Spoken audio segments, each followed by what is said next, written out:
Hi, I'm Deborah Klein, a registered dietitian and health director with Organic Liaison. Here's my dietitian tip, week number 20. I want to talk to you about waist to hip ratio.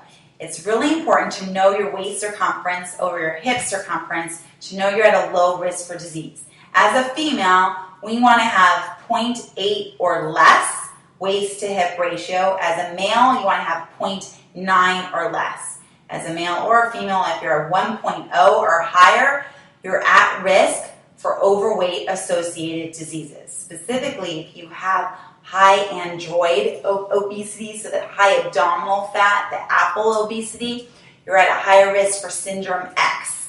All those hypers, hypertension, hyperinsulinemia, hypertriglyceridemia, hypercholesterolemia, and higher inflammation. Inflammation is correlated with every single disease state out there. So you want to have a low waist to hip ratio. So this is how you measure it. For your waist circumference, you want to take a tape measure. I have a fun pink one. You put it right above your belly button, and you want to have it flat against your skin. You don't want to pinch it. So flat against your skin, that's your waist circumference right above your belly button. So you write that down. And then your hip circumference is where your derriere, your tushy, protrudes the most. That's your hip circumference. So you wrap around where your derriere protrudes the most. That's what you write down for your hip circumference.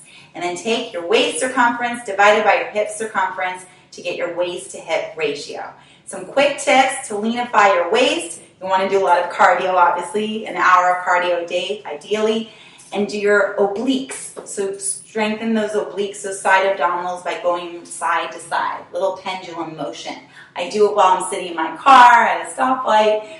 Go side to side, side to side. That's for your waist. And then a good thing to leanify your derriere is do some squats. So you go down and up, down and up. And make sure when you go down that you don't go have your knees above your toes. So you have your knees behind your toes. Okay, so when you squat down, have your knees behind your toes, lean back like you're leaning into a chair, and then stand up. And you want your derriere tight when you stand up. And this is good to do. I learned from a fitness trainer, Rudy, that if you sit down, before you sit down, you do squats 6 times. So do 6 squats before you sit down. Okay? Cheering you on for having a lean waist to hip ratio. All the best.